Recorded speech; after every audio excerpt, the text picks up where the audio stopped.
Oh, that is big time. Celtics come in with a completely different second half, moving the basketball, playing the defense, and it all started in the third quarter. Welcome to Postgame Live, presented by your New England Ford dealer.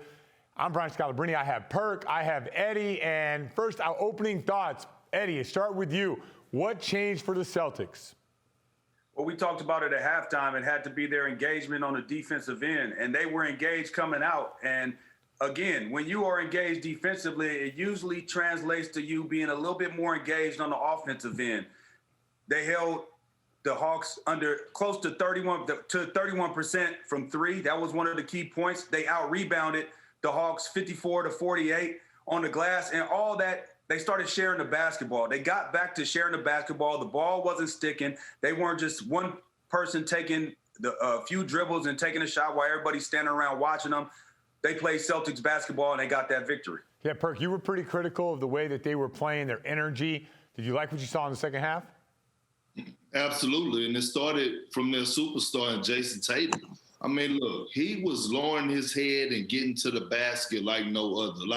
And here's the thing. There was one play, one possession where he actually sprinted the floor and sealed in the middle of the paint and got the ball and went up like a grown man. Like, if Jayson Tatum plays that way, like, you can watch this game and say, dang, should we be putting Jayson Tatum in the conversation for one of the best players in the game? When he plays angry, he's unstoppable. But what I will say is this.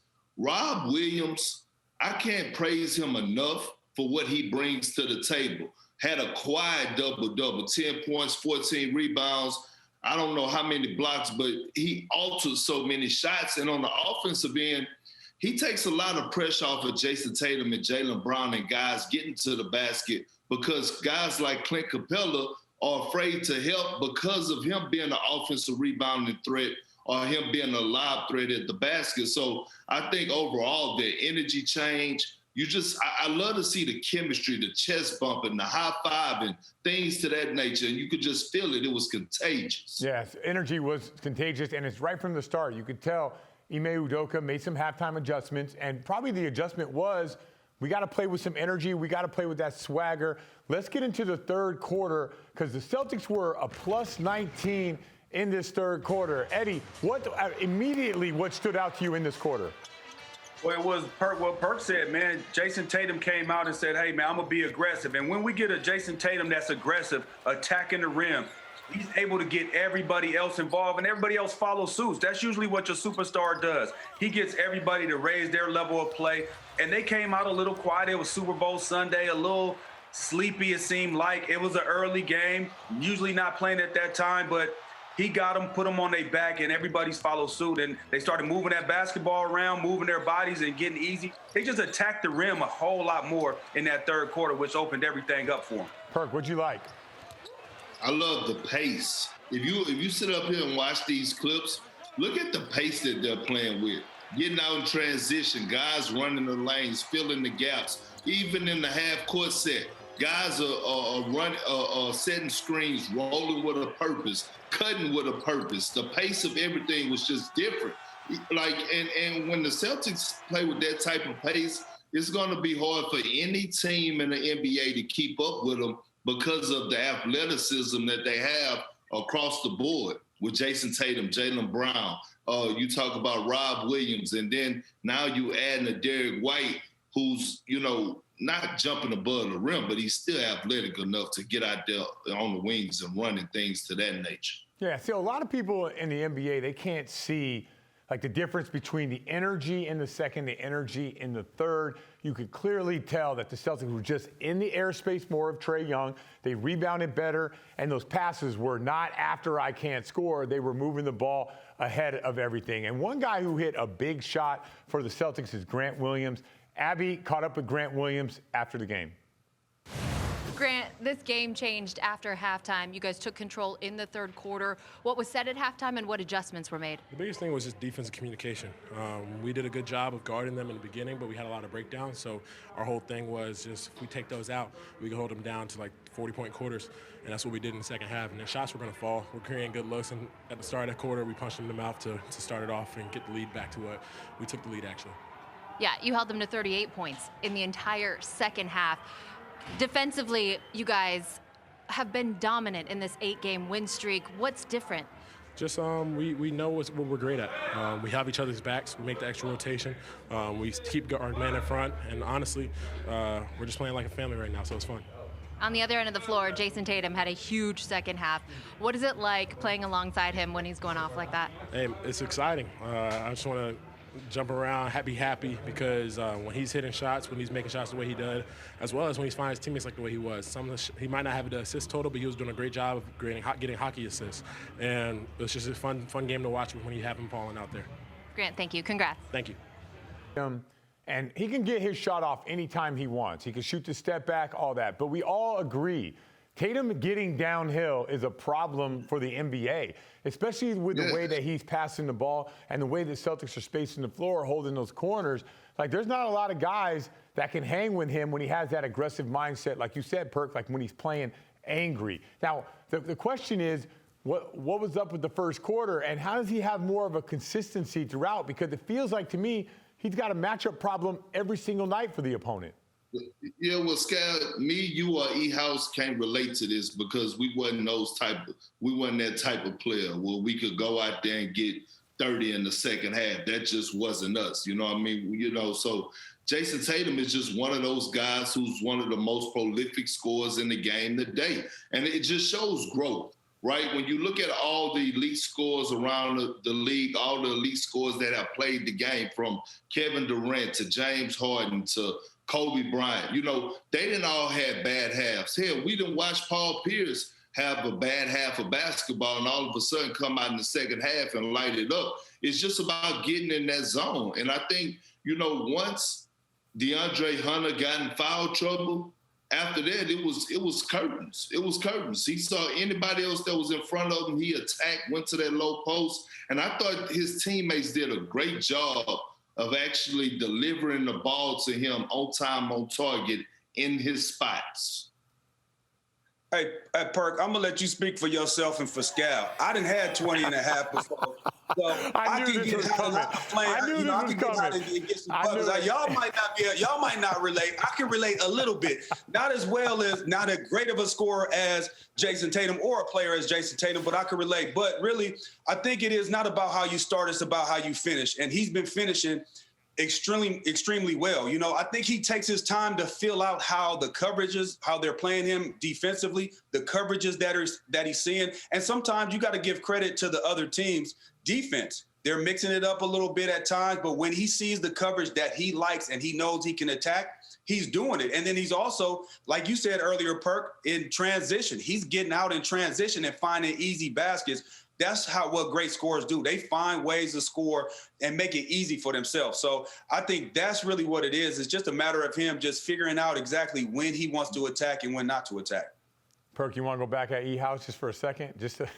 No, I don't. He can't, but he can't, though. But he can't. No, I actually can, E-House, because, at the end of the day, man, you don't go to Cass University if you wasn't getting buckets. And so I wasn't saying nothing about, hey, look, you wasn't, you a big body. Look, first off, you a big body, a rebounder, a defender. You are not known as a scorer, okay? I'm not known as no defender. I'm known as a scorer. I'm okay with that, but I'm talking about we wasn't a Jayson. But that's all I'm saying. You wasn't a Jayson Tatum. I didn't say you couldn't get buckets. I didn't say I was, and I said I wasn't. I said I wasn't. And you know what, Scale? You ain't no Ron Burgundy either. And you know what? The one thing I will say, Perk, I've seen Eddie drop 60. Was it 61 or 60 in that? 61. 61. I've seen him drop 61. He was a scorer. All right. I do want to ask you guys about this. Deuce, and that was a good Ron Burgundy line. Deuce was in there. Now, Tatum was going off, but Deuce is not impressed. Now, if Daddy's out here doing this, don't you think Deuce should give him like a little round of applause? Like, look, he on the phone right now. So, Perk, when you show the highlights to the kids, are they on the phone or are they digging the highlights? Well, first of all, my kids really don't give a damn about me. You know what I mean? I wasn't even their favorite player when I was playing, so I'm used to it. See, this is what you have to understand. Whatever Deuce is watching is way more important than basketball, whether that's, one of those little cartoon shows or whatever. Whatever he's watching on that phone, that's what's important to him. All he knows Jayson Tatum is as his daddy who loved to play with him and go home and do all these other things. He don't care about Jayson Tatum going out there and get buckets. He don't care about that. None of our kids do. Eddie? He's seen it all before. He ain't tripping. He like, man, I got to watch Monster Inc. What's Sully doing over here? I mean, I'm trying to watch Monsters Inc. I'm watching The Incredibles, whatever it is that he got on there, or he playing something on his game. He's not even worried about that because he done seen this time and time again. It's nothing new. It is nothing new for him. Yeah, I know that there was 19,939 people, not 40, 39 people that were going crazy with Tatum doing his thing. And look at Deuce just chilling right there, watching the screen. I mean, hey, like I try to show my kids the highlights. They don't really care about that either. I do think dropping 61, though, I do think the kids will have to be locked into that. While we were watching this game, Eddie Howe showed me a clip of his son. His son got boosted. He dunked. He had a nice little throwdown. Next time, Eddie, you should watch. You should watch the iPad when your son is out there doing his thing. No, I got to give him his love, man. I got to give him his love when it's there. Yeah, he house one of them tough dads. But look, Scal, all of these house kids are balling right now. It ain't just look. It's you got Jay. He balling. The twins balling right now. Hey, look, he house got them balling right now. Yes, but sir. I can just imagine him at the game just being negative. You know what I mean? No, His kids no. Hey, man, you act like I'm a hater over here. No. You ain't doing that. I could just see you over there right now. No, that is not how and I'm super hands off. That's what's crazy. I'm super hands off, man. I'm more of, we play every Tuesday and Thursday, me and the twins. Every Tuesday and Thursday, we go to open gym and play. That's where I'm more critical because I'm able to teach them the game while we're playing. They're able to see it, but I'm hands off, man. I'm not one of them dads that's over here. I want them to have fun while they playing hoop, man. I am. I'm one of them dads on the sideline. Of course you are. All right, let's go. We'll get back to more of this in a second, talk a little bit more about Deuce, Tatum, the whole thing. But for right now, Abby is caught up with Ime Udoka. Ime, as you like to say, a tale of two halves. What happened in the second? Defensively, we were more sharp than in the first quarter. It was really the first quarter overall. Made some mistakes with our switches. Got them some easy baskets, but I felt overall that for them to only score 55 with all the mistakes we made, if we shored up those things, we'd be better, and obviously we were in that third quarter. But then the offense picked up too. We made shots. And to hold them to 23 in that quarter and score 42, obviously flipped the game. Went with your new look closing lineup, inserting Derek White the last 3 minutes, 45 seconds. What potential do you see in that group? A lot of versatility. A lot of carryover between positions, like almost positionless to some extent with those guys. 4 guys that can handle, make plays, and also defend multiple positions. So you got those guys out there.